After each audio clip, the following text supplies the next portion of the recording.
నా qualification inter మాత్రమే. తమిళనాడుకి వెళ్ళిన తర్వాత లాంగ్వేజ్ ప్రాబ్లం అని ఎటువంటి వ్యాపారంలోనూ ఎటువంటి జాబ్ ఎక్స్పీరియన్స్ ఏ విధంగా లేదు. ఇంట్లో నుంచి బయటకు వెళ్ళే అలవాటు అస్సలు లేదు.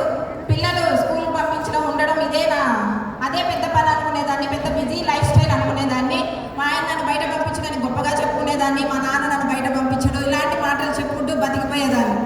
ఆ రోజుల్లో కొంచెం ఇన్స్టాల్మెంట్ వ్యాపారాలు అవి ఇవి ముందుకు వస్తాయని చెప్పి మా హస్బెండ్ చాలా వ్యాపారాలు చేసి ఉన్నవి కిందకి వెళ్ళాం. ఉన్న ప్లేస్ కన్నా కిందకి వెళ్ళాం. అప్పుడే మనీ వాల్యూ తెలిసింది. సార్కి ఓమన్లో జాబ్ వచ్చింది. ఎక్కడ ఏది ఆపర్చునిటీ లేదు, బయట అదర్ కంట్రీకి వెళ్తేనే అని చెప్పి పిల్లల్ని, నాకు ఫస్ట్ అబ్బాయి, సెకండ్ ట్విన్స్, ముగ్గురు మగ పిల్లలు, వాళ్ళని పెట్టుకొని నాకు బయటకు వెళ్ళే అలవాటు లేకపోయినా సార్ డబ్బు కోసం వెళ్ళే కావాలని చెప్పి నన్ను ఆ టైంలో 2 years వదిలి వెళ్ళడంతో బయట ప్రపంచం తెలుసుకున్న టైంలో నాకు దేవుడి దయ వల్ల రేణు అక్క ద్వారా ఈ వెస్టీజ్ ఒక ఆపర్చునిటీ దొరికింది. ఫస్ట్ నేను భగవంతుడికి అక్కకి ఈ టైంలో థ్యాంక్స్ చెప్పుకుంటున్నా. ఆపర్చునిటీ దొరికిన వెంటనే అయితే అక్క చెప్తుంటే కేవలం అక్క కోసమే జాయిన్ అయ్యానే కానీ నాకు ఎటువంటి అలవాట్లు లేవు, బయట వెళ్ళే అలవాటు లేదు అని చెప్పేదాన్ని. ఇలాంటి ఒక అవార్డ్ ఫంక్షనే చూశాను. నా first event award function Madras యూనివర్సిటీలో. చాలామంది జెంట్స్ అక్కడ ఉన్నారు, లేడీస్ ఇద్దరే ఉన్నారు. ఇంతమంది జెంట్స్ గెలిచారు, లేడీస్ గెలవలేరంటే వాళ్ళిద్దరు గెలిచారు కదా, నేను గెలవగలుగుతానని ఒక నమ్మకాన్ని అక్కడ స్ట్రాంగ్ చేసుకొని ఇంటికి వెళ్ళి నేను ఇంకా వెంటనే నేను మా హస్బెండ్ని మాత్రమే కన్విన్స్ చేయాలా, అది ఎలా చేయాలో అర్థం కాక పిల్లలు స్కూల్కి వెళ్ళి స్కూల్ నుంచి వచ్చే టైం మాత్రం అండి ప్లీజ్ ప్లీజ్ ప్లీజ్ అని చెల్లు అన్న ఒకరి విసిగిచ్చి సార్ని ఆయన అనుమతితో నేను బయట రావడం జరిగింది. ఫస్ట్ మా హస్బెండ్కి టైంలో నేను థ్యాంక్స్ చెప్పుకోవాలి. ఆ టైం నాకు ఇచ్చిన దానికి. సార్ ఇచ్చిన టైంలో నేను 1 yearలో 30,000 అటెండ్ చేశాను, 30,000 అచీవ్ చేశాను. 375 రూపీస్ నా 30,000 ఇన్కమ్ వచ్చిన తర్వాత మా అత్తమ్మని పిలిచి కొంచెం పిల్లల్ని చూసుకుందాం, తన బిజినెస్ చేస్తుందంట కొంచెం అని చెప్పి నాకు అక్కడి నుంచి సపోర్ట్ చేయడం జరిగింది. 48,000 అయ్యి 63,000 అయింది కోవిడ్కి ముందు. కోవిడ్ స్టార్ట్ అయిన తర్వాత చాలామంది లేడీస్ మేము బయట రాకపోయేసరికి మన గ్రేట్ కంపెనీ ద్వారా ఆన్లైన్ సపోర్ట్ ఇవ్వడం ద్వారా మనకి కోవిడ్ టైంలో కంపెనీ సపోర్ట్ చేసిన వెస్టేజ్ మేనేజ్మెంట్కి మేము ఎప్పుడు మర్చిపోలేము. అన్నీ మనకు ఆన్లైన్ సపోర్ట్ అయినాయి. ఆన్లైన్ సపోర్ట్ ద్వారానే ఈరోజు మన టీం ఎదిగింది. 70,000 అయ్యి 1 lakh అయ్యి 2 lakhs అయ్యి 3 lakhs అయ్యి నా హైయెస్ట్ ఇన్కమ్ 4,70,818 రూపీస్. ఒక 5,000 నుంచి 10,000 సపోర్ట్ చేస్తాం వచ్చిన నేను ఈరోజు 5 lakhs గురించి మాట్లాడుతూ ఉన్నా. అది మాత్రమే కాదు, ఎక్కడైనా ఒక ఊటీ కొడైకెనాల్ ప్లాన్ చేసుకుంటే కూడా పిల్లల ఫీజా ఊటీ కొడైకెనాల్ అని అడిగితే ఏమొద్దు పిల్లల ఫీజు అని చెప్పేవాళ్ళం. ఎక్కడికి ఏ టూర్ కానీ వెళ్ళేది కాదు, ఎందుకంటే మాది జాయింట్ ఫ్యామిలీ.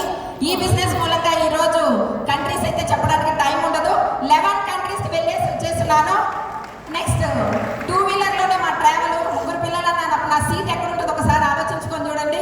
ఆ 2-wheelerలో బ్యాక్ సైడ్ సీట్ ఉండదు, దాని మీద కూర్చొని ఎక్కువ ప్రయాణం చేసేదాన్ని 15 years. కానీ ఈరోజు హోండా అమేజ్ 11 lakhs అంత కార్, ఆ కార్లోనే నా ప్రయాణం. నా ద్వారా ఈరోజు చాలామంది లేడీస్ కార్లలో ప్రయాణం చేయడం నాకు ఈ బిజినెస్లో చాలా హ్యాపీనెస్ ఇస్తుంది. Next house. చిన్నపిల్లలు ఉన్నప్పుడు కూడా హౌస్ అనేది చాలా కష్టంగా ఉండేవి, ఎందుకంటే ఒక రూమ్లోనే అన్నీ ఉండేది, హాలు, బెడ్రూమ్, అన్ని కిచెన్ అన్నీ అవే. అలాంటి ఉన్న మేము ఈరోజు వెస్టీజ్ ద్వారా హౌస్ ఫండ్ ద్వారా 1,25,00,000లో ఈరోజు డూప్లెక్స్ హౌస్ కట్టుకోవడం జరిగింది. ఒక స్ట్రాంగ్ డెసిషన్ మాత్రం, నిర్ణయం మాత్రం తీసుకోండి. రెండో విషయం, కన్సిస్టెన్సీగా వర్క్ చేసాం. ఏది జరిగినా రోజు చూడండి, ఒక రాయి మీద ఒక చుక్క రోజు పడుతుంటే కన్సిస్టెన్సీ, ఆ రాయి అయినా హోల్ అవ్వాల్సిందే. ఆ విధంగా కన్సిస్టెన్సీ వర్క్ చేసాం. హార్డ్ వర్క్ అయితే ఏం లేదు. హార్డ్ వర్క్ అని అనుకుంటే ఖచ్చితంగా అది తప్పు. మనకి ఇష్టపడి చేస్తే ఏదైనా హార్డ్ వర్క్ అవ్వదు. అప్పుడు ఈ బిజినెస్ మనం ఇష్టపడాలంటే అజయ్ సూరి సార్ చెప్పారు కదా, ఈ బిజినెస్ మనం నేర్చుకోవాలి అని. అలా నెట్వర్క్ మార్కెటింగ్ ఇండస్ట్రీలో ఇంత ఆవాలగించేంత అనుభవం లేదు, బయట ప్రపంచం తెలియదు. అలాంటి మమ్మల్ని ఇలాంటి గ్రేట్ లీడర్స్గా తయారు చేసిన మా ఆర్ఎస్ రాజన్ సార్ గ్రేట్ మెంటర్కి ఈ టైంలో నేను ట్యాక్స్ చెప్పుకుంటున్నా. నెట్వర్క్ మార్కెటింగ్ ఇండస్ట్రీ గురించి ఈరోజు మేము చెప్పగలుగుతాం. నెక్స్ట్ మా గ్రేట్ అప్లైన్ తిరుమలయ్య సార్. నాకు 3 పిల్లలు, మగ పిల్లలే, ముగ్గురు నాకు సపోర్ట్ చేస్తారు. ఈ క్లాప్స్ వాళ్ళకి అక్కడ వినిపించాలి. ఎన్నో సాక్రిఫైస్. మా పిల్లల్ని వదిలేసి రాను, నా పిల్లలు ఉన్నారని చెప్పిన నేను, అదే పిల్లలు ఈరోజు ఎడ్యుకేషన్ చూసారంటే ల్యాక్స్లో నేను వాళ్ళకి ఖర్చు పెట్టి వాళ్ళకి ఇష్టమైన స్టడీస్ చదివించగలుగుతున్నా ఒక హౌస్ వైఫ్గా. కారణం వెస్టేజ్ మాత్రమే. నెక్స్ట్ ఇక్కడ సపోర్ట్ చేస్తున్న మనకి గ్రేట్ ట్రైనర్ నందకిషోర్ సార్.